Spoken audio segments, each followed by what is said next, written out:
The Academic Goals and Instructional Improvement Committee will now begin.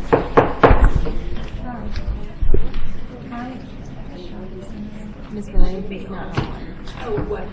Yeah. No, the screen. I don't know that it works. And everybody You ready? Yeah. Go ahead. Okay, Dr. Beebe. Present. Dr. Beebe is present. Ms. Bofi. Here. Ms. Bofi is present. Ms. Bradford. Here. Ms. Bradford is present. Mr. Garvey. Don't see Mr. Garvey yet. Mr. Gio. I don't see him. Ms. Hill. Present. Ms. Hill is present. Mr. Lee. Mr. Lee is present. Dr. Moranti. Present. Dr. Moranti is present. Ms. Orange Jones. Ms. Orange Jones is present. Mr. Romer. Mr. Romer is present. Ms. Smith. Here. Ms. Smith is present. Ms. Campbell. Don't see Ms. Campbell. You have a quorum. Thank you.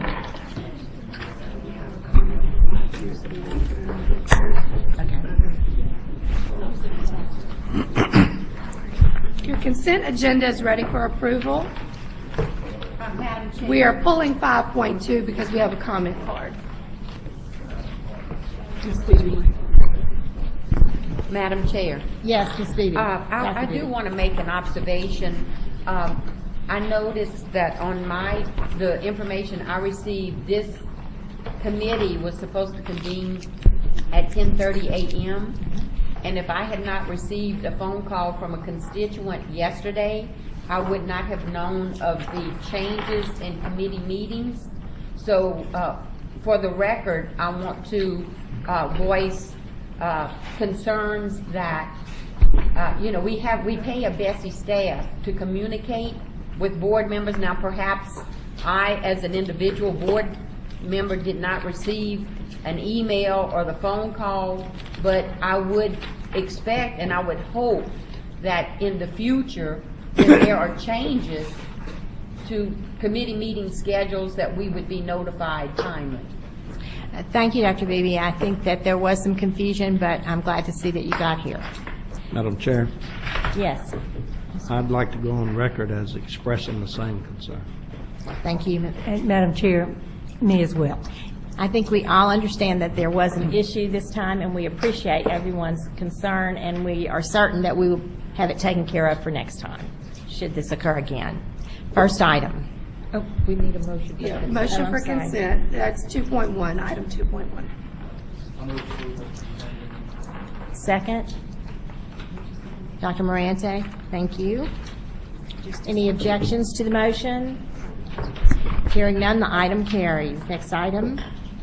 Next item is item 3.1 on page 2. Consideration of a request from a local education agency for a waiver of policy contained in Bulletin 1706 Regulations for Implementation of the Children with Exceptionalities Act, submitted by the State Superintendent. The department recommendation is to approve. I need a motion. I move. Thank you, Dr. Beebe, and a second. Thank you, Ms. Orange Jones.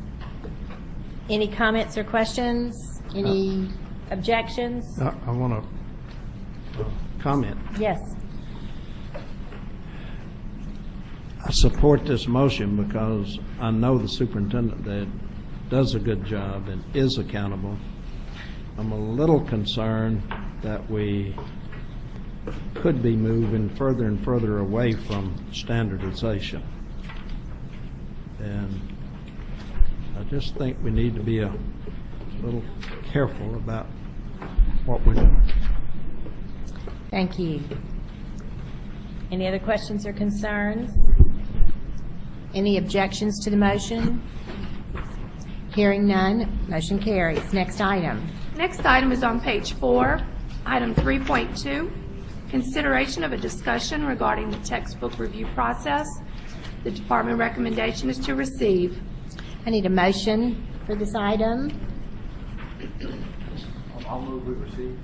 Thank you, and I have a second by Dr. Morante. Dr. Beebe?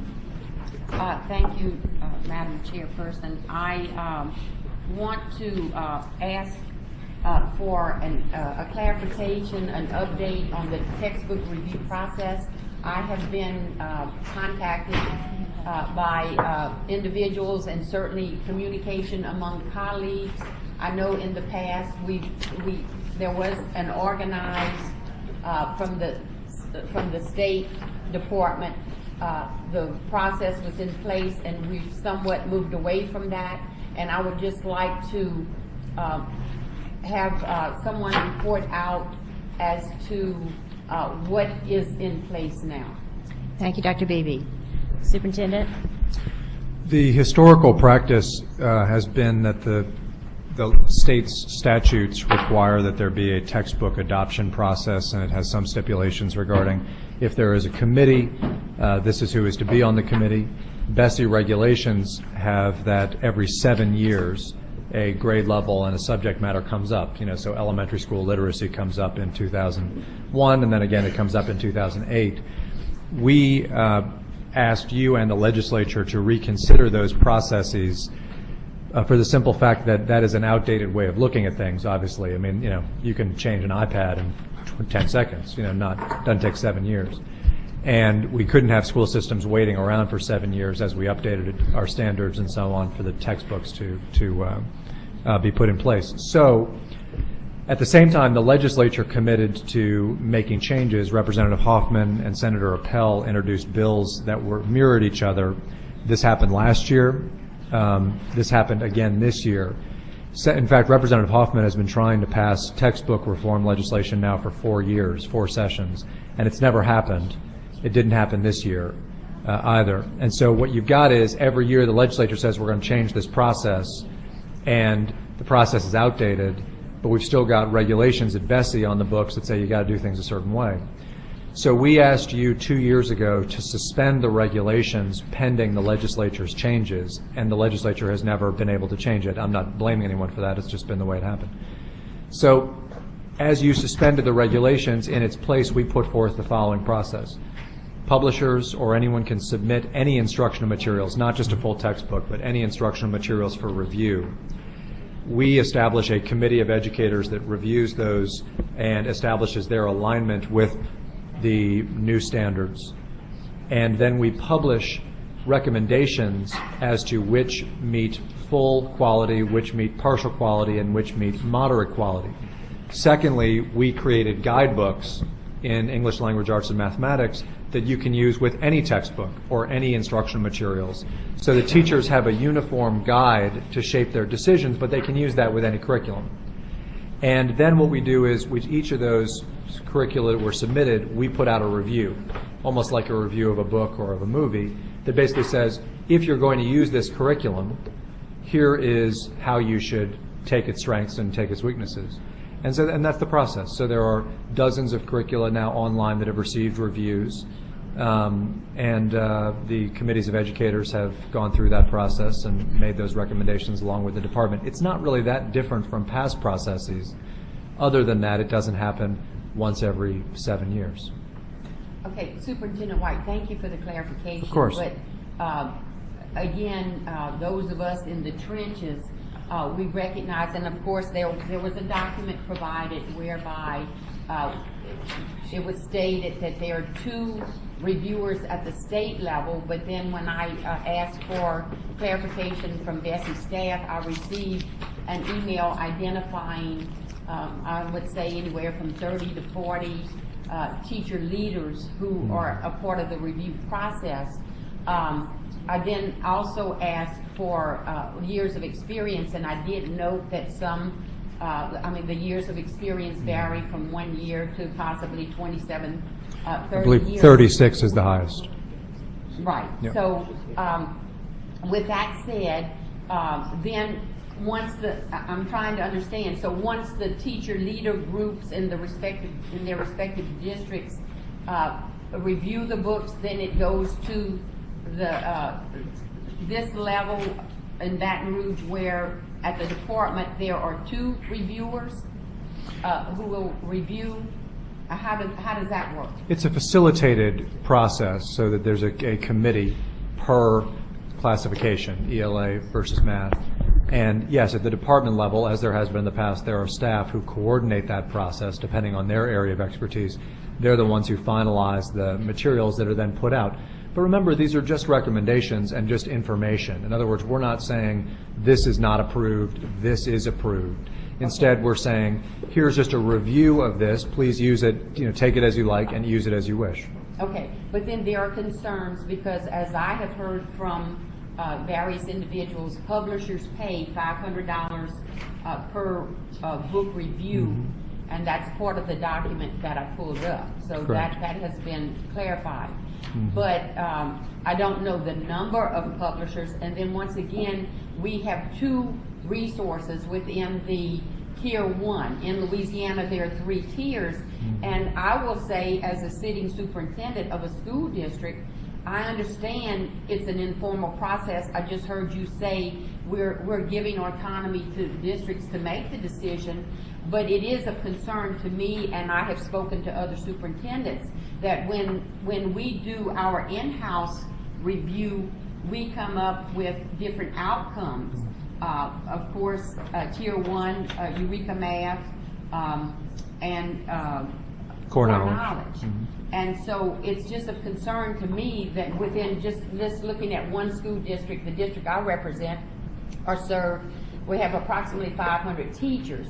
And then, of course, there was a stringent review with a rubric as well. And these resources that were selected within the St. Martin Parish School District does not even, those in Tier 1 did not even come close to being of quality. And again, other concerns are, this is, districts are being told that it's not going to be a tremendous cost for them because all they have to do is print the materials. Well, it costs to print. And if you do this annually in time, it could add up. Then when we look at the experience in other states, some of those publishers who have presented their resources for review, they're getting top ratings in other states. So I know it could be explained away that we are not dictating from this level which resources are to be used, but I do know that some decisions are being made in districts because they're thinking, well, this is Tier 1, and I think it's of exceptional quality. Tier 2, it's like it's acceptable, and then Tier 3, it's not really recommended. So I think that's driving decisions in the trenches, and it is of concern. And like I said, the publishers are paying $500 per book. What are we doing with that money? That's another concern. And so I just feel that as a state board, we need to be aware of the concerns out in the field. And the concerns that are raised are very legitimate. Where are we going? And these, are we putting all of our eggs in one basket if we go with Tier 1? Because we don't know the future of Park. We don't know the future of the standards. We are making big investments in our districts. So I just wanted board members to be aware of concerns that are communicated out in the trenches, and as we move forward with decisions. And I understand, again, it's stated from the top, districts can have autonomy, but is it really autonomy when the message could always be said after the fact? If you don't choose the resource in Tier 1, it could be said, well, your outcomes may be attributable to your decisions if you didn't select the resources of quality, when we have people in the trenches who are doing independent textbook reviews and they're not getting the same outcome. Thank you, Dr. Beatty. Ms. Buffy? So I'm interested in all of the different purposes that this serves, and specifically if there's any kind of discounts for the districts associated with the different tiers. For the Tier 1 curricula, we did establish statewide contracts that allow them, as has been the practice in the past, discounts essentially for bulk purchasing. However, in the law there remains the warehouse that is the depository in Ascension Parish, which is where the books are stored. If you do hard copy print that allows districts discounts on that, those things remain in the law. They actually remained in every bill as well. So there is still bulk discount purchasing, just as on these Tier 1s, we also establish statewide contracts. And finally, I take your point, Dr. Beebe, that if you print documents, that does cost something. I don't disagree with that. However, if you just use a digital text, the ones that were rated at the highest level are free. Those are free.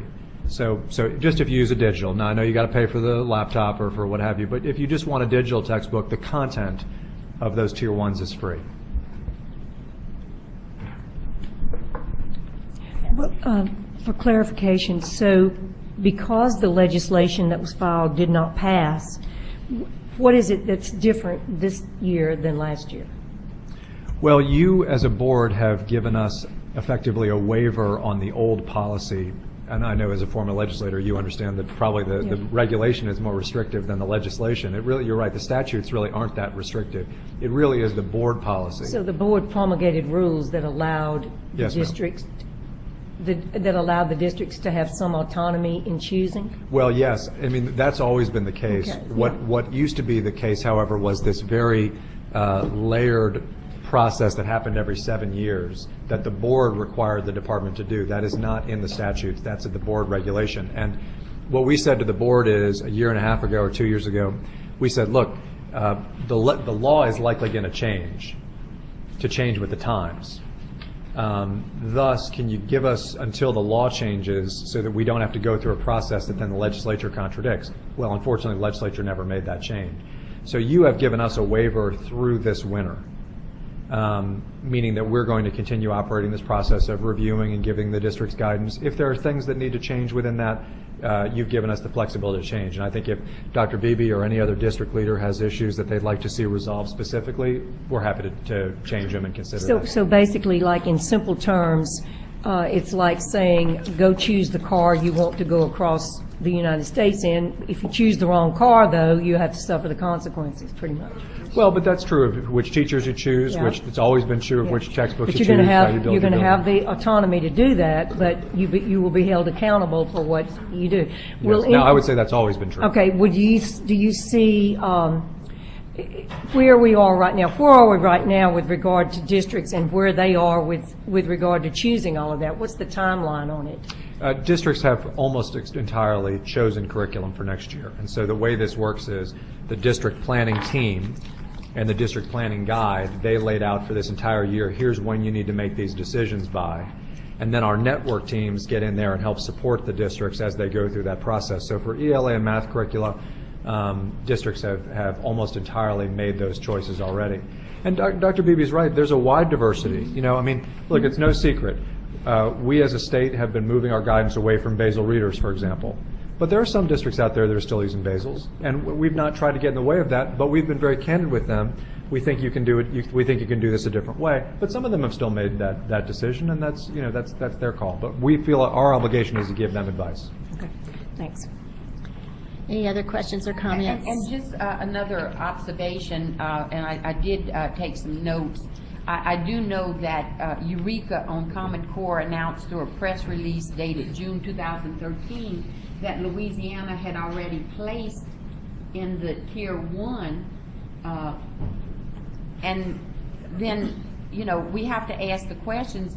I need to know, like, what is the difference between Eureka Math and Engage New York? Because as I understand it, now my sources may be incorrect, but New York is moving away from the Eureka Math used in the pilot. So, and I guess what I'm asking is, what is the difference between Eureka Math? I'm told Eureka Math was developed at LSU, and then you have Engage New York.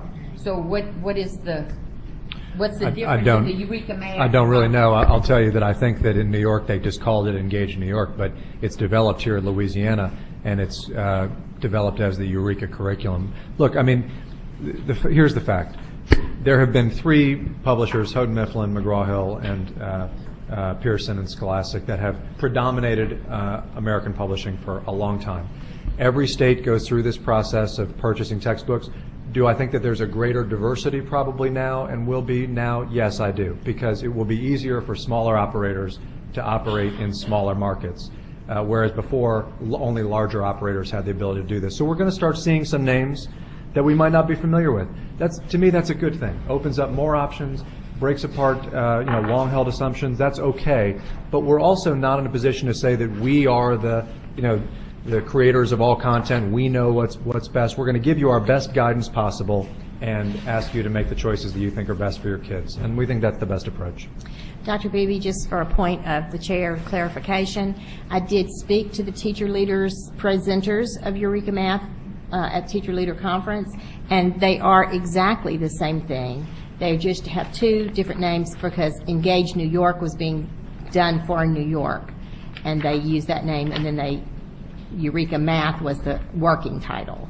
Well, then with all the pushback from parents, are they a part of our state review of Tier 1 resources? Well, any resource. Are they a part? And I think there was some legislation mandating that parents be involved, because I know in many of the local school systems, in their review process, I can speak to personal experience, parents were included in the textbook review process. And I'm just concerned because the message out there is, just as Ms. Jane pointed out, we're being told that we have autonomy to make the choices, but then when you have resources in tiers 2 and 3, and I will say there are those districts choosing those resources, but the fear is at the end of the day, when we look at outcomes, but then we're going to be chastised because we didn't make the right decision. Well, I commit to you that I won't chastise you,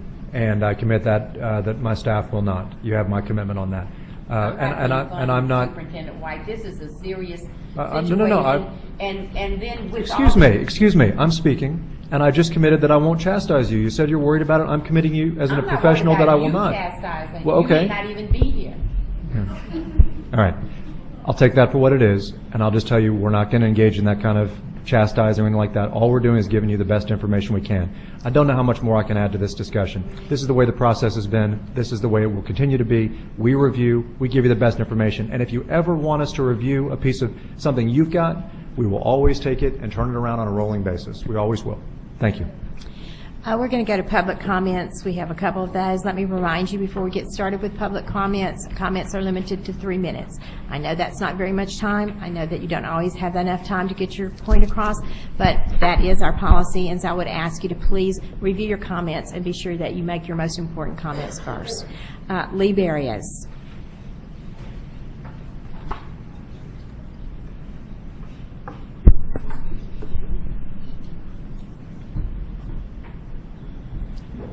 Lee Barrios, retired teacher from St. Tammany Parish.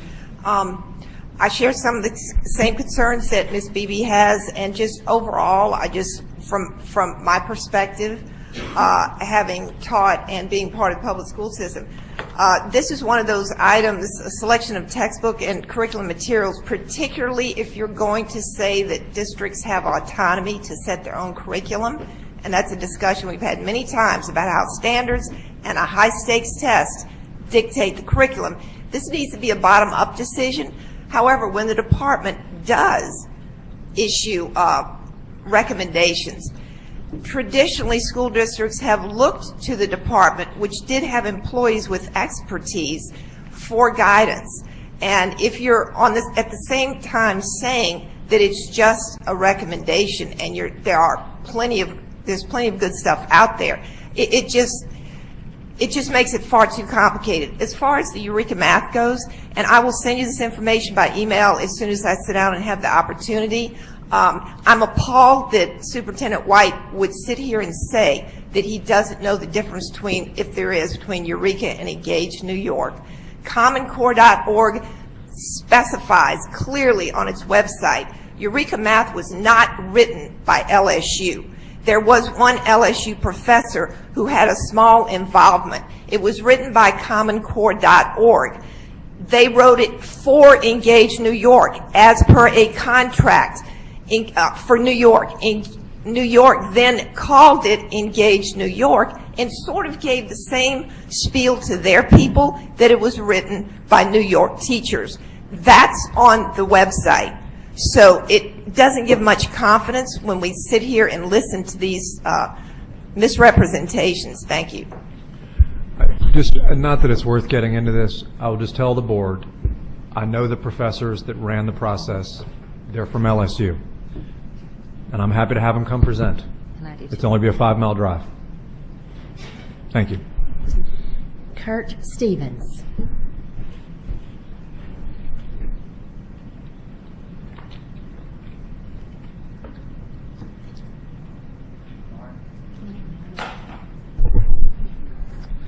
How do you do? I'm Kurt Stevens. I'm from New Sarpy, Louisiana. You need my address for the record? No. Okay, thanks. I'm a parent. My kids went through St. Charles Parish schools. Recently, a group of parents got together. We had a town hall about Common Core. We had Catherine Goppel gave an excellent presentation about it. We've been following bills from Schroeder and Crow and Ivy and Leger. And also read through the resolution about 1724.4, which gave us Common Core in the first place, which we still have. I understand that 923 was going to modify that, but it's been vetoed. But we do have some good laws, I think, and those are some of John Schroeder's bills. And those are now Act 436 provides relative parental access to information about school instructional materials. And also, Act 532 permits school governing authorities to develop and implement curriculum content and methodology in lieu of that recommended by this board and the Department of Education. So that brings some questions because we want to approach our school board about the curriculum. And that is this board going to support any school districts that decide that they want to use their own developed curriculum like they did prior to the implementation of Common Core? And also, are they going to be able to use their own assessments to graduate students, to provide a Louisiana high school diploma? I want to know if this board is going to support them financially and in any other way. Or is there going to be a problem because they're not using this Common Core standard under this law? I did have a conversation, with Jay Robichaud, who's one of our school board members, and he said the parish system of district-created curriculum and assessments in place before Common Core were what made St. Charles Parish schools great. And y'all know that St. Charles typically finishes in the top-ranked school districts every year, and we want to continue to see that. And we're a small parish, but we have a huge student population, 52,000 people in the parish. 9,750-something students. That's 18.5% of our residents are students. That's a big deal. And this is important to us as parents and as citizens, that they'd be able to do, the parish school board can do what they think is best for our residents. So I plan to attend this meeting, and we're having a school board meeting on July 2nd. I'm going to attend that and speak to them as well. So I can speak to y'all. And I don't know if their curriculum's already set for this year or not. Their website doesn't reflect that, but maybe for next year. Thank you very much. Thank you so much. Thank you for your comments. Any other board members? I do. Ms. Hill? I'm learning of the textbook review and some of the concerns. I just have some questions and maybe Superintendent White or maybe his staff members can answer. What is the difference between the Eureka Math used in New York Pilot and the Eureka Development by LSU? And what exactly was changed in the curriculum? So what is the difference? Because I need clarity and understanding. Could you expound on that? I think those were, as was said before, I believe the content is the same. As I said, I'm not going to speak for the choices that New York State has made, but I believe the content is the same. Okay, so in regards to the curriculum that was used in New York is the same curriculum that will be used here in Louisiana? I can't speak for, I have not reviewed the New York curriculum. I can tell you that at least a good percentage of the content is similar to what was done in New York because it was commissioned by New York State. Okay, and secondly, what is the average printing cost per student per grade level for all units in a given school year? So what is the cost that we are, from a state perspective, how much is this costing us per student? Well, I can tell you that historically, it's cost $50 million a year is what districts spend in paper textbooks. I think this is going to dramatically reduce that cost by creating content that is free of charge if it is chosen. Okay. Madam Chair? Yes. So I just want to thank the department, one, for replacing an antiquated process, increasing teacher voice. I was so excited to be at the Teacher Leader Summit and see how involved our teachers are in both the decision-making and the planning and the execution of the work that we're doing. And then also this great opportunity that the state's used to increase local control with the decision-making. So this is real exciting for me. I'm kind of confused by the tone of some of the questions because I think this is a highlight of some of the work that we're doing. Thank you. Any other comments? Hearing none. Any opposition to the motion? Motion carries. Next item. Next item is on page 5, item 4.1, consideration of an update on the early childhood common enrollment definition and self-assessment. The department recommendation is to 1, receive, and 2, authorize. We will hold 2 separate votes on this. I need a motion for So move. and a second. Dr. Moranti, thank you. Any questions or comments? Superintendent. Thank you.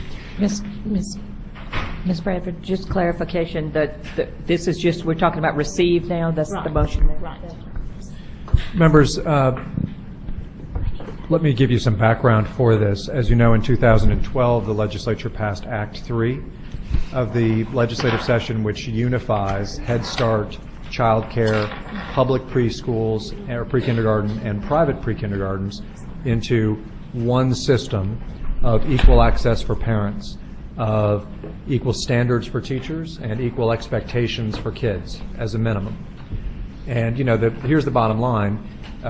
In the past, it's been that low-income parents kind of roll the dice and hopefully they get into a good center, but maybe they don't. And one important aspect of this is enrollment, meaning you could have a parent who has to drop off 15 applications at child care centers. When they do, maybe they get into 15, maybe they get into none. Maybe one has a wait list of 50 kids and one has 50 empty seats, but you'd never know it because it's not coordinated. And we as a state, or they as a school system, have no data, no information to understand whether this is going on in the first place because it's 15 different enrollment processes. Well, as part of this movement, as it happened, some of our early childhood network pilots, and I'm privileged to say that Dr. Peugeot is here from Ascension Parish. She runs one of the best pilots, in my opinion. They started saying, let's create a common enrollment process. And while I think she's probably runs the most sophisticated, you know, it's an amazing thing in Ascension Parish now, and she doesn't know I'm calling her out, but I'm going to call her out. You can literally, if you're a parent, log on and try to apply to child cares that are publicly funded, Head Starts that are publicly funded, and pre-kindergartens that are publicly funded in one system. Well, most of our parishes aren't there. And probably many will never get to that point of sophistication. It's a big parish and so on. But we do think at least having a collaborative process where if you've got a Head Start down the street from an LA4 program, they actually share information as to what options are available, who's got open seats for kids. We think that's a good thing.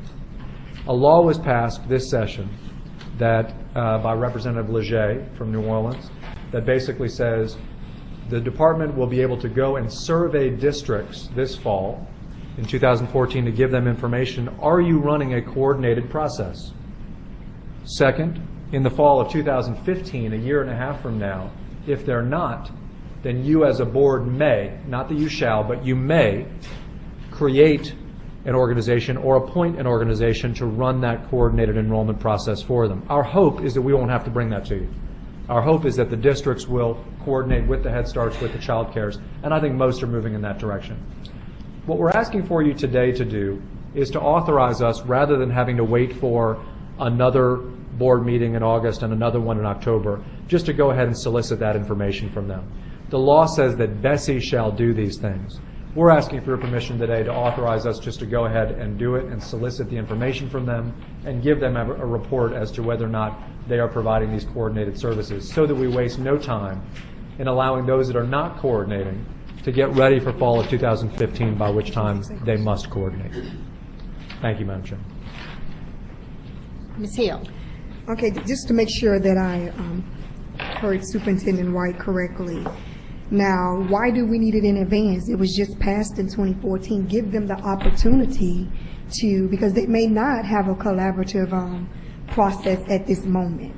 Give them this year, and then, as the legislature stated, let's do it in 15 or 16? So what is the critical rush that we need to now? I believe in giving the districts the opportunity first, and to allow them to meet and collaborate with those individuals within their community, and then we can go back and try to get the information that we need, because a lot of them may not. You just stated Ascension Parish is one of the parishes that are doing it, but a lot of parishes not. So I think You're exactly right.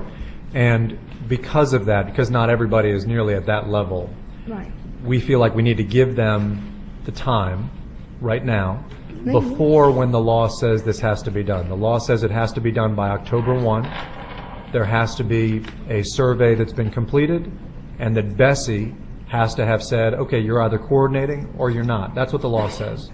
Now, that means we've only got a couple months before this happens, or 2.5 months, 3.5 months, to do this whole process and give them information back. Is there a coordinated process in your district? Unfortunately, we don't think that waiting around for you to approve a process as a board, for you to take back the information as a board, and for you to then give that information back to the districts is likely to happen on that timeline. And we're asking your approval because the law instructs BESE to do it, instead to allow the department to provide this survey to districts, to allow them to take the information back up to us, and us to give them a report back as to whether they're coordinating. There is no action required, no penalty of any kind. All we're doing is asking your permission, given that the law says that BESE shall do this, we're asking your permission to do this process on this board's behalf. Okay, well, I guess my next question will be a follow-up question in regards to the network teams. Now, the purpose of us approving the network team pilots, their job was to collaborate with those individuals, providers within those regions or districts, and to work hand in hand with them in regards to enrollment, in regards to professional development. So you're telling me that they don't have that information that we can use, and you can get it from the network teams in regards to the, because that was the purpose of my understanding for us having the network teams. Here's what I'm suggesting. The law gives this board a very specific instruction. It says you have to, as a board, create a survey. You have to go to them and you have to get that information from them. Then you've got to give them a report. Are you truly coordinating or not? I'm suggesting to you that the tight timeline on which the law says that you have to do this is probably better handled by the department. So the department can run this process without having at every single step to wait till the next board meeting for you to develop a survey, and then subsequently for you to implement it, and then to take the information back up. We're going to give you a report at every juncture. And remember, this is just an advisory process. We're just advising the districts per the law. But because this law is so specific in saying that the state board must do it, we're simply asking your permission to do it on your behalf.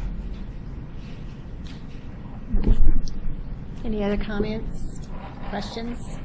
We have one public comment. Lee Barrios. Thank you. Any opposition to the motion? Hearing none, motion carries. Before we move to the next So we need a item, motion to authorize now. Oh, That was to sorry. receive, that's okay. we need a motion to authorize. Dr. Moranti, Ms. Orange-Jones. Any objection to the motion? Motion carries. Did you want to speak? Before we move to the next one, I want to recognize our student representative, Ms. Haley Campbell. Thank you for being here and for serving on this committee. Welcome. And a point of personal privilege, I would like to recognize my granddaughter, Avery Grace Bradford, and my daughter, Lindsay, here today. Thank you. Next item.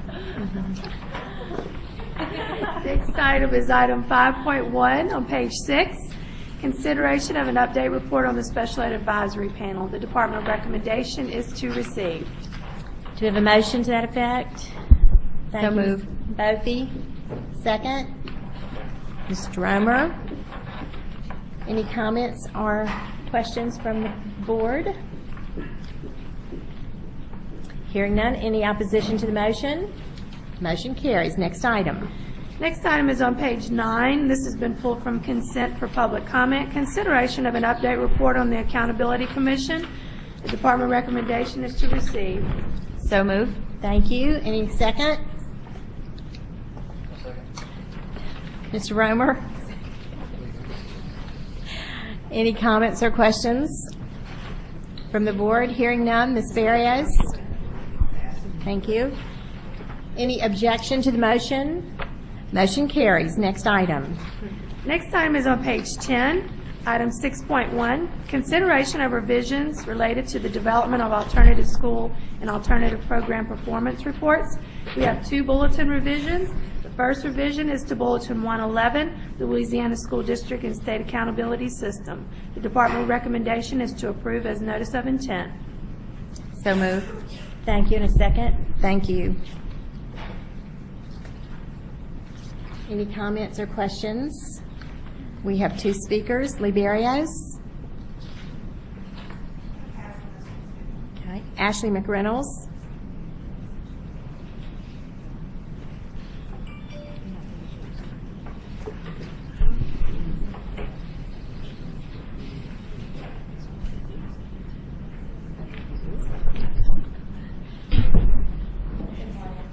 Morning. There we go. Just a couple of comments about this. Accountability today, when you look at education as a whole, pretty much means everything. And I found it interesting when I saw the notice in the BESE agenda for this item in particular. Our current accountability system, I feel, incentivizes schools to not serve students with disabilities. Most students with disabilities do not tend to score well on standardized assessments, and with that being the case, they are pretty much a ding to the school's school performance score. And I want to acknowledge Superintendent White. We've had a couple of meetings and discussions with acknowledging that the current accountability system does incentivize schools to not serve a certain population of students, and that this accountability system is just flawed. So, but allowing alternative schools and alternative charter schools a different formula to measure individual progress, to allow eligibility for charters to be renewed, when traditional public schools still are not allowed this opportunity, and they're eligible for state takeover because they're not given the same opportunity that alternative schools and alternative charter schools have by being afforded the opportunity to look at individualized growth. Instead, they have to rely on their ability to pass a standardized assessment or not pass a standardized assessment. I feel that this encourages segregation for students with disabilities. If you look at Zachary's school system, it's a very small district. Most every school in that district is an A-rated school, except for Port Hudson, which is an alternative school. And their percentage of students with disabilities and their students on free and reduced lunch in poverty are extremely high, whereas your A-rated schools are less than 5%, I think, in both categories. And allowing this to happen is going to incentivize schools to encourage parents to send their students to this alternative school and not be served in a traditional public school because they're not granted the same opportunity to be recognized for individualized growth. So I would urge BESE and the department to continue to looking at this, but afford this opportunity to all schools, because there are traditional public schools that are doing phenomenal things with students with disabilities, and I think it needs to be fair across the board and not just to one particular school. And I know that we've had this conversation before, Superintendent White, but I would hope that y'all would consider this and make a move to make it across the board for all schools. Thank you, Ms. McReynolds. Comments or questions? I do. Ms. Hill? And, well, that's why I allow the comments first, because I have tremendous concerns in regards to this policy. As an individual that actually implement and work with students with exceptionalities and write IEPs, one of my concerns is that for superintendent, what I would like to recommend, that I would like for this policy to be a policy that is across the board, making a level playing field, because what we're going to see is when you look at some of the traditional schools that serve students with exceptionalities, and even though some may perform well on standardized tests and some may not, but giving them the opportunity and giving these students the opportunity to have the same exact policy applied to them, not just to an alternative school or alternative charter school. And I think as a board, our job is to assure that there's quality across the board for all children. And so I think if we're going to apply it to alternative schools and alternative charter schools, we need to apply it to traditional schools because they serve a significant amount of students with exceptionalities, some from mild, moderate to severe. And so I would like for the board to allow the department to have this policy go back to the appropriate committee to assure that this policy will impact all students across the board, because I think that's the right thing to do when we're dealing with that population of students. I apologize for not making it a little bit clearer. A couple things. First of all, I agree with Ms. McReynolds about progress being more represented in our accountability system. We started that work about 6 months ago. We had our first accountability commission meeting on it on schedule last week. And hopefully we'll bring you a recommendation some point this year about having a greater representation of individual student progress. So you could have a kid who was really low performing, they come up to maybe medium performing, and we still give that kid some credit. I think that's important. So I would agree with her on that. This is not a recommendation about policy. There is not a policy recommendation here. I want to be clear with you. We are asking, because we're going through that process, for you to give us a little bit more time before we come back to you with a report on alternative school accountability. That's all this is. We're not asking for a policy change to alternative school accountability. We're asking for a little bit more time because our team is, per what Ms. McReynolds said, walking through developing some of these progress measures. That's all we're asking. Just some clarity from Superintendent White. So you're stating that with this approval that we're just, in other words, it's going to be a pilot in regards to the alternative schools and alternative charter schools for this year. We just pilot, and then we're going to collect the information, bring back to the board, and then based on what we collect in regards to this pilot, then we'll look into trying to make it across the board. Yeah, we're walking through a process for all schools. As you said, it's about all kids and how we measure their progress in the system. We're going to be able, I think, to have a much better view, and the Accountability Commission will have developed this with us for you, about how we can represent all students' progress, be they in an alternative school, a traditional public school, a charter public school, what have you. And I think we will have that within this calendar year for you. That means that this process, we want to sync this process up with that, and that will require a little bit of more time for this process. Okay, well, I guess I don't know if I need to put this in the form of a motion or if I need to, because for me, my concern is we're still singling out a group of schools. So I want to ensure if we're going to allow the alternative schools, including alternative charter schools, we should add the traditional schools so we can have a collective data in regards to when we look at the results. Yes. Of the evaluation or the assessment, not just a particular group. Agreed. So let's look at all the students in all areas. Well, when we come back to you then with that discussion of individual student progress, be it a student with disabilities or any student, I can commit to you that it will be about all schools. Well, if you make a substitute motion, I'll take it. Well, I'm going to make the motion.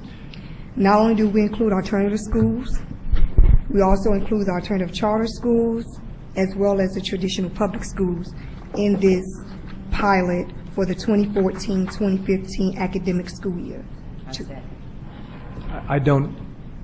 I apologize, maybe I haven't been clear enough. Previously, you all asked us to create a report for alternative school information. All we're asking for is a little bit more time because we are doing what Ms. McReynolds has suggested us, and we agree with her, which is we need to calculate or give you a recommendation on how we should calculate individual student progress for all kids. It would be premature of us to give you this report on just alternative school measures. All the while, we're recalculating and developing with the Accountability Commission that you have nominated a way of calculating student progress for all kids. This report that you asked us, this is probably going back 6 or 12 months ago, to provide to you on alternative schools would be due September 1. We're suggesting that this work we're doing with the Accountability Commission is going to take a little bit longer than that. We're just asking for a little bit more time in producing this report. I apologize for not making that clear. Yeah, because it's not really made it clear in the proposed change, because the way that is written, you're asking us to approve. So I don't know if we need to add something to this stating that this is just a pilot and that you're just collecting data and that this process would not have an impact on traditional public schools, and that, because it's not clear to me in the change proposal, Superintendent White. So maybe can we clarify and have your staff to give me some reassurance?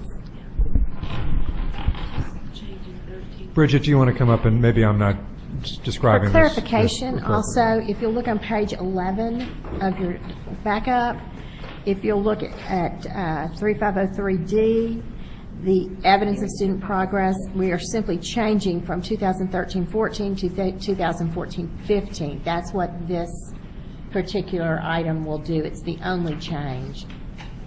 And this is what we had already voted on previously. So Bridget Devlin with the department. I think there's a couple different streams of work going on, and they're all related, but they are all different, which is what's creating the confusion. So 2 years ago, the board approved this policy, and what the policy did was it directed the department to put together these alternative school and program performance reports that would be issued to all alternative schools and programs, including alternative charter schools. That would be in addition to the report cards and the SPS that goes out to any public school in Louisiana. So this was finding indicators that are specific to successful alternative schools that were not included in our current accountability formula. We wanted to be able to show which alternative schools were doing really well and which needed additional support. So the goal was to have those performance reports come out with the report cards next fall. The performance reports are not ready. We are working with the districts on what the correct indicators should be. We're working to make sure that we are tracking those programs and schools correctly. And now, as the superintendent pointed out, we are actually looking at our accountability formula and figuring out ways that we can show some of the stuff that we're going to put into these performance reports into our accountability system for every school. So we're asking for a delay on these performance reports. It's not a pilot. This was going to be something that happened every year. We are asking for a delay for 2 reasons. One, the performance report indicators, what we were going to put in the performance report, we have not agreed with districts on what the correct indicators are. And 2, this might not be necessary at all if we can create an accountability system that we feel does a better job of showing the performance of our alternative schools and their specific missions. Does that help?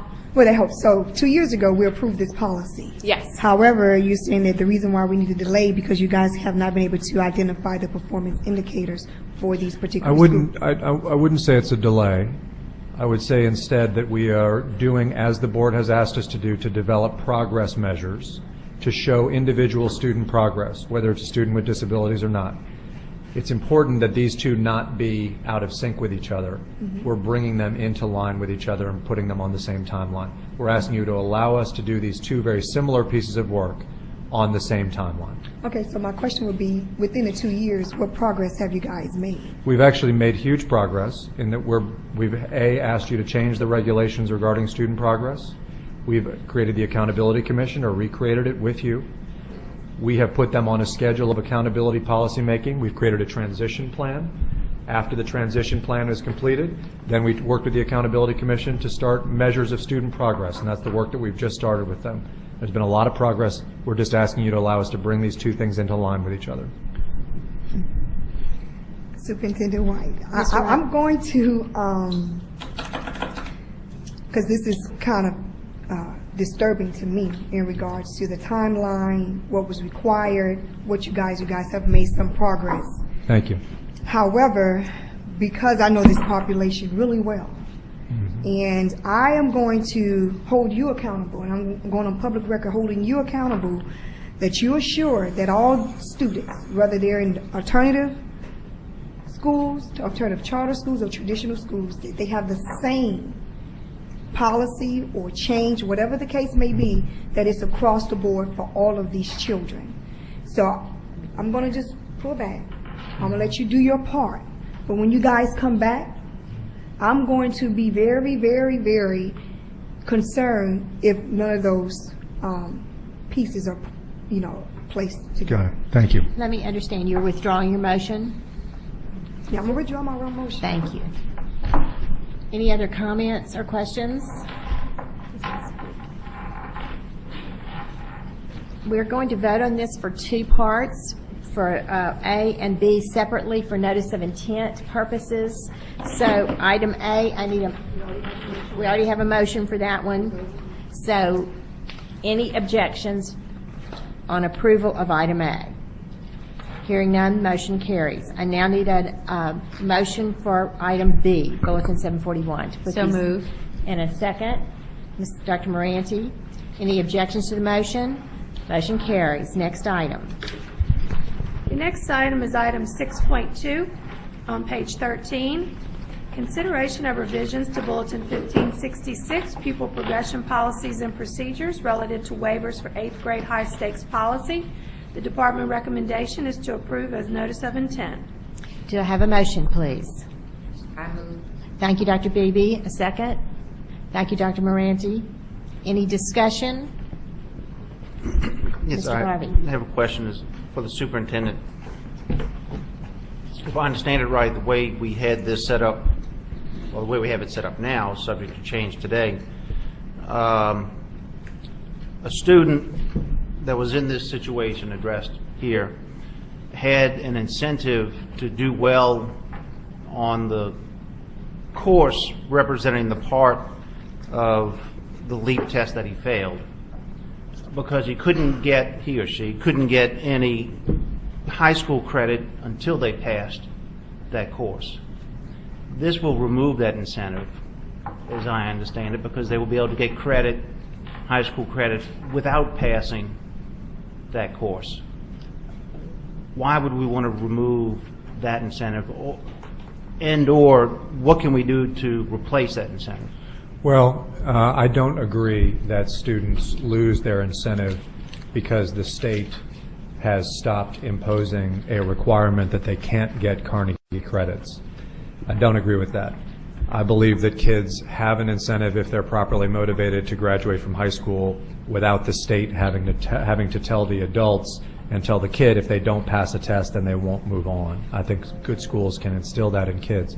And it's been pretty clear, based on the evidence that the data show, that trying for the state to try to regulate the promotion decision at the 8th grade level, and I'm not talking about the 4th grade level, at the 8th grade level, has done a greater disservice to disadvantaged youth than it has a greater motivational service to those kids. So what we did is to say, and let me describe why. It is clear in all of the research that there are greater advantages to allowing kids to move on and trying to remediate them as they move on than there is to holding kids back, remediating them, and having them then dig out of their Carnegie credit and credit accumulation hole. In other words, a better strategy is to have kids gain credit while they're being remediated in the things they haven't yet learned, rather than holding them back from getting credit in order to be remediated. Now that's my view. It's the view the research supports.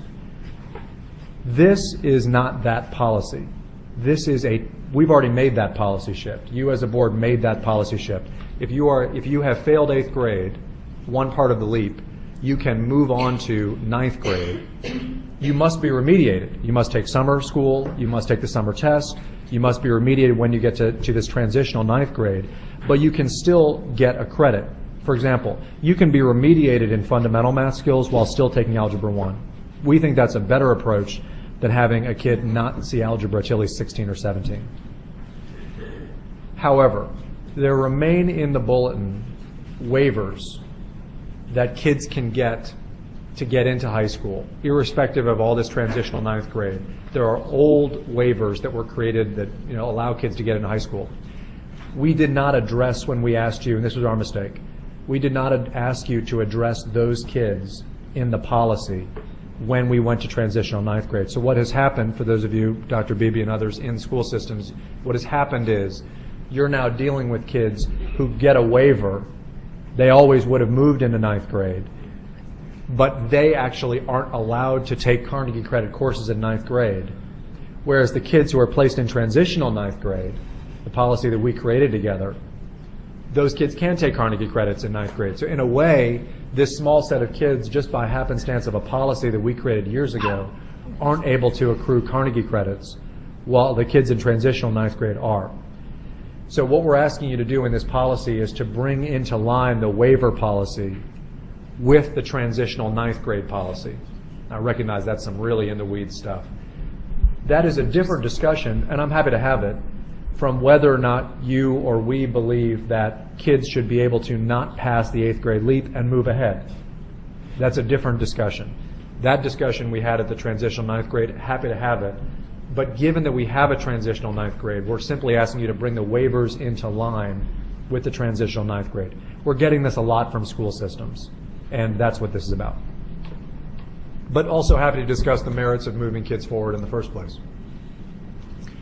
Any other questions germane to this? I do. Ms. Hill? Okay, so therefore, I think the concept is good from a social worker perspective. You don't want students that are overage in a group where, they're not along with their peers, it deals with all self-esteem issues. But my concern is that, so most of these students, because some of them will be in remedial classes, instead of them graduating within 4 years, they may graduate within 4.5 years, or maybe within 5 years. So how will this policy impact the school district's performance score? Because there is a percentage of the school performance score that deals with graduation, increase, dropout, things of that nature. So I don't want school districts to be held accountable because these students are not graduating with their cohort, but because they're taking remedial classes, it may take them longer, maybe 4.5 years or maybe 5 years to actually graduate. So how are we addressing that issue? The kids going into high school, if they're placed in transitional 9th grade, they are not placed immediately into the high school cohort. So effectively, those kids have 5 years to graduate, and the school system has 5 years to graduate them. Okay. However, the school system is still accountable in the middle school score for that kid accruing credits in the first year. So even though he or she is in transitional 9th grade, the middle school score is still partly reflected in how many credits does that kid get in their first year in the high school, as it has been before. So in other words, the school system is still accountable for making sure that kid makes progress during that transitional 9th grade year. They can't just sit it out. The school system does pay a price if they don't get anything done during that year. However, the kid does have 5 years to graduate from high school, as he or she would have had they been held back in 8th grade. Right. So it's no different in that respect. Any other comments or questions? I have a comment. Yes. I think I said 10 years ago, I remember saying that one of the biggest problems we're going to have is a bottleneck of overaged 8th graders, because it presents a tremendous amount of problems for a lot of reasons.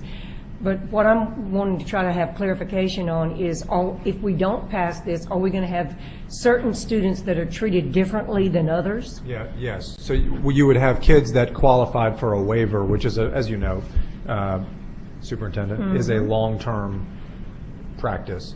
Those kids wouldn't be able to take Carnegie credits, all the while, you've got transitional ninth graders who probably actually didn't do as well as the kids who got a waiver in 8th grade. They're able to take Carnegie credits. We should have brought the policy, responding to what I said to Mr. Garvey before, we should have brought this policy when we brought you transitional ninth grade. The districts raised it to us. We're asking you to help us bring these two in line with each other. Yeah, I've actually heard that too, and it was very confusing. Let me ask you this: in the students that are in transition, when they're all on the same playing field, will their scores actually be contained in the school performance score at the high school, or will it be at the middle school? For the first year, they will make up a small percentage of the middle school score, but they don't take the leap. And this is the difference between what used to be the old 8.5 versus what we're calling transitional ninth grade now, is the kids do not take the leap. So they take the leap in summer school, but they don't take the leap again when they're in the transitional ninth grade. Instead, we want them to be remediated. At the same time, we want them to accrue some Carnegie units. As plenty of research shows, and our own Louisiana information shows, that if kids don't have any high school credits by the time they're 16, the odds of them graduating from high school are virtually nil. And that's what we're trying to achieve with this would eliminate the concern that high schools were being, let's say, unfairly, their school performance score would not be an indication of what they had done with the student, because they're only receiving the student and trying to remediate the student. That's right. I mean, now you have a pretty good number of 8 through 12 high schools whose scores, admittedly, are lowered because the school system transfers the kids from the elementary 8th grade to the high school 8th grade. Those scores are low leap scores, and the high school pays a price on its performance score. Those schools will really not be 8-12s anymore. They'll really be 9-12s, and they'll operate a transitional ninth grade. And the middle school will remain accountable. Thank you. Any other question or comments? We have a couple of public comments. Lee Berrios and Sarah Wood.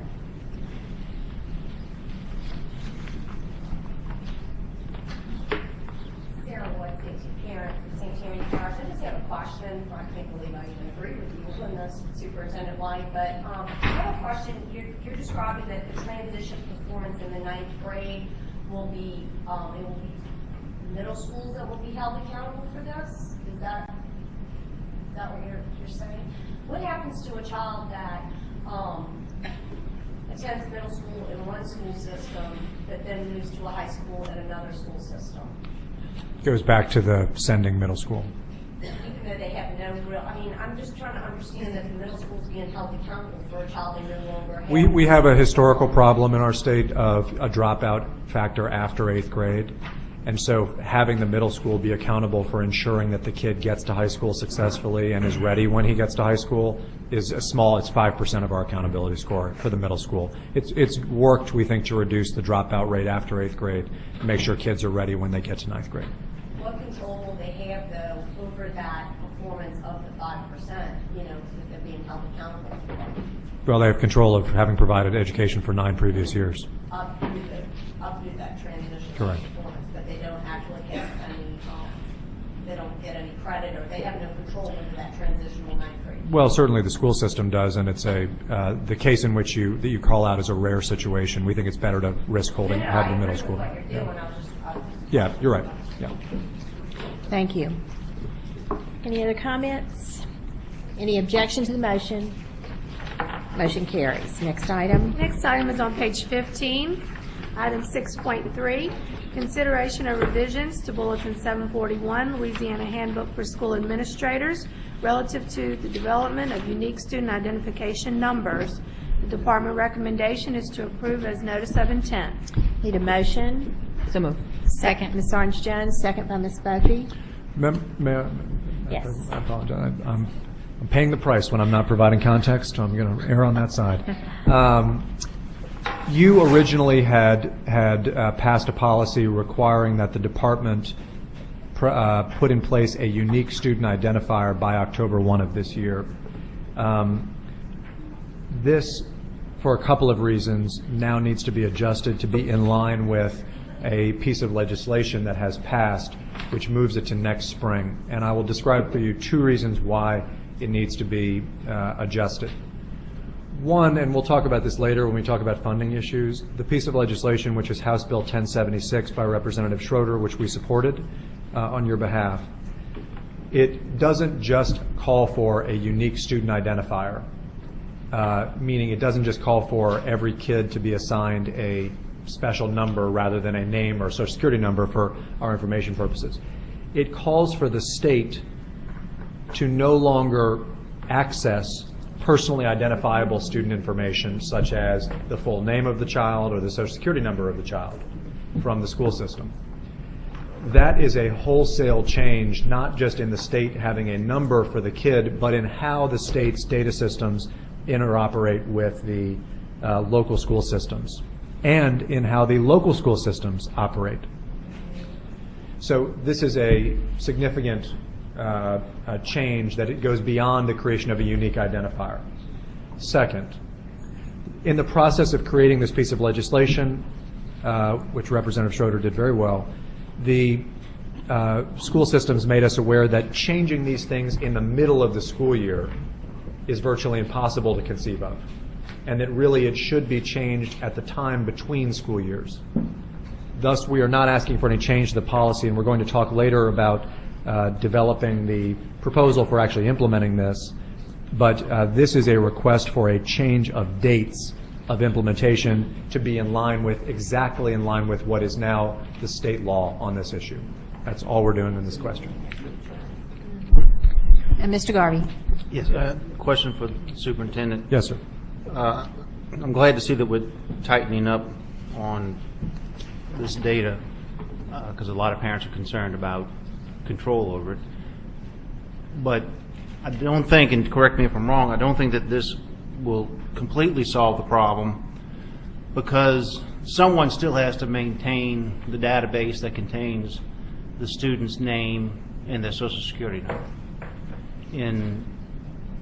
Under this plan, it's going to be the local school district that does that, whereas before it was both the local school district and the State Department? Yes, sir. Okay.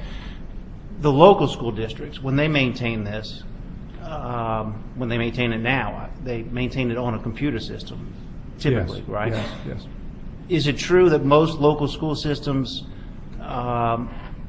store that data, or use a third party to store their data or handle their data and handle their computers? I believe so. Often using servers out of state? I don't know whether they use predominantly out-of-state servers, but you're right. They lease storage space essentially from a database provider. Okay. Even if it's not out of state, if they lease space from another provider, they have to be transferring this information through the internet, I would imagine. Is that true? Yes. I mean, through a secure portal that is a cloud-based and that's solution. The argument that I heard parents complaining about with us, the state, that we were maintaining a database containing very important student information, and we were transporting it back and forth over the internet, which is not 100% secure.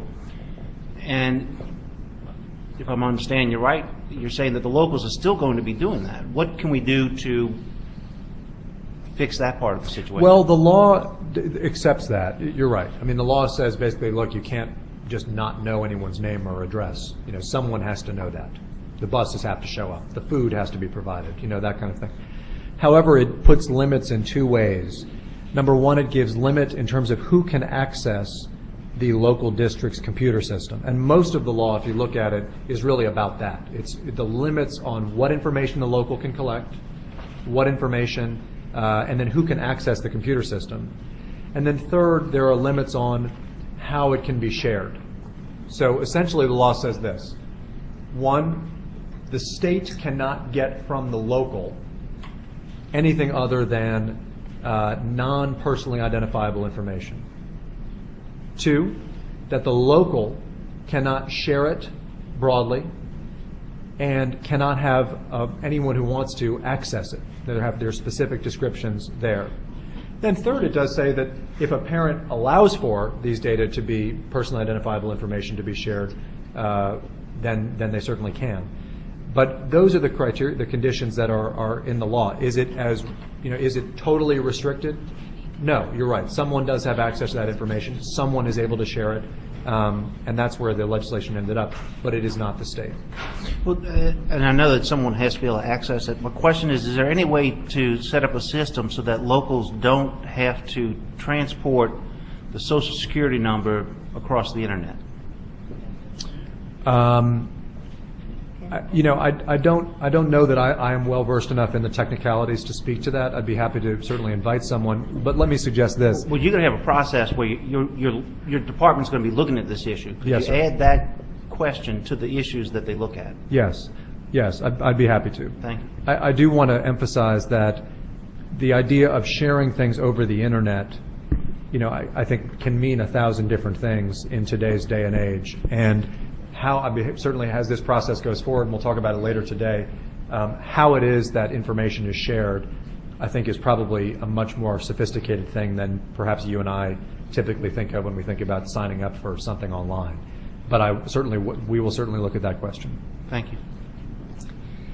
We have a couple of public comments. Lou Barrios.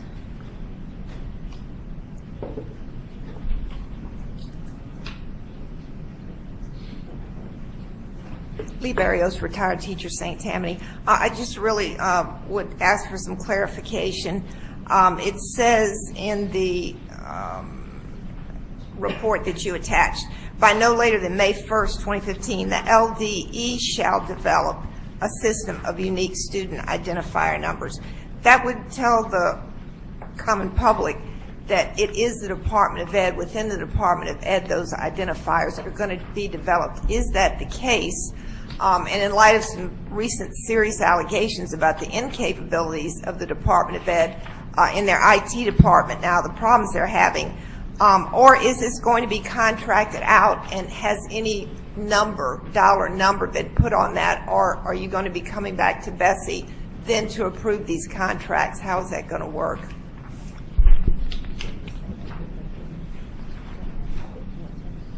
Well, I'll just, rather than getting into a Q&A, I will just tell the board we are going to be issuing a request for proposals on this service. I'll come back. We'll certainly be talking about that later today. Also, the law says explicitly the department is to develop this system, and then a school system is to assign the number. So those are the two different functions.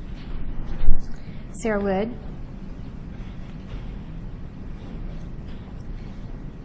I would be reminded of the fact that this isn't a question and answer session. probably ask questions. Thank you. I'd like to ask BESE to ask the questions. My name is Sarah Wood. I'm from St. Tammany Parish. My question insofar as the development of the unique student identifier systems, just broadly, I'd like BESE to inquire from Superintendent White, is in the grant applications for Race to the Top and also the State Fiscal Stabilization Fund, and I think there was another one in there the name escapes me. They all recognize some sort of completion that the development of a unique student identifier has been complete. And I have been trying to understand why, if we're putting down on these applications to the federal government that the development of a unique student identifier has already been completed, why we're looking and talking about the development of a unique student identifier, and then also why were we still using Social Security numbers at the state level. I have not received sufficient answer to that. I can email you all the grant applications where this is stated, and I'd like to know why we were stating that to the federal government in these applications when they don't. I have heard that were internal sort of student identifier numbers, but I'm wondering what would be the purpose of that then? They're internal. Who are we then using them for? Who is it meant to protect? I mean, to me, a unique identifier is meant to protect the identity of the child.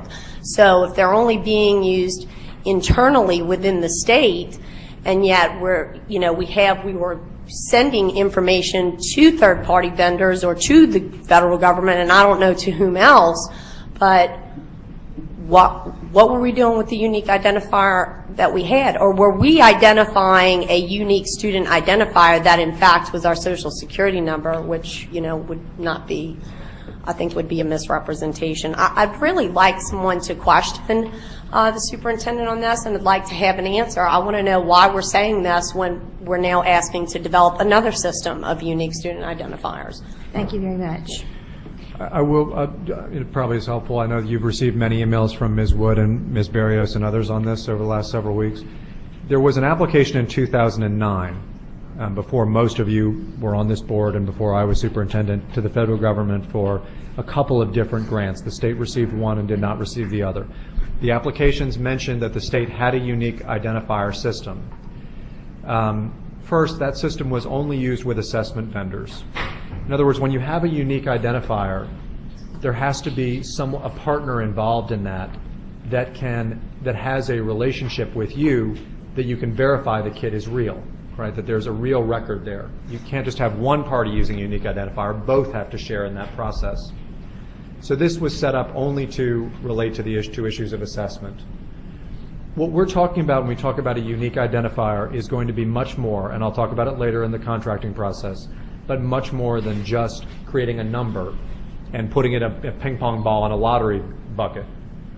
This is going to be actually a system whereby the state essentially purges its databases of most everything that is used today to identify a child as a unique record, and establishes an ongoing relationship with every single school system in the state, as well as with external vendors, where we can match that number using the exact same system to verify that these are individual student records. In other words, this is an overhaul of our entire data relationship with all school systems and charter schools, as well as with external vendors.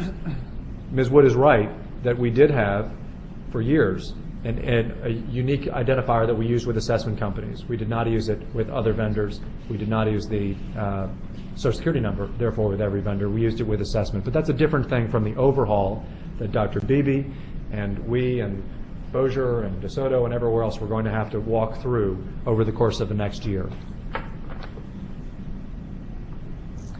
Questions or comments? Any objection to the motion? Motion carries. Next item. Next item is on page 17, item 7.1, consideration of public comments regarding revisions to Bulletin 1566, Pupil Progression Policies and Procedures, Section 701, Promotion Standard, and Section 703, Retention. The department recommendation is to receive the summary of public comment and approve the LDE recommendation not to move forward with the notice of intent. Thank you. I need a motion. Second. Thank you. Would you like me? Yes, Superintendent. This is also complicated. The previous policy that had been passed regarding students who are designated as Law 2, these are the 2% of kids who have persistent academic struggles due to their disability, asked you to approve a specific promotion policy for such kids. We're mainly talking about fourth grade promotion. In the legislative session, there was a law created that creates a different policy for promotion. We are going to be bringing you in August policy that will determine, that will ask you to guide us in implementing the law that was passed also by Representative Schroeder. This is House Bill 1015.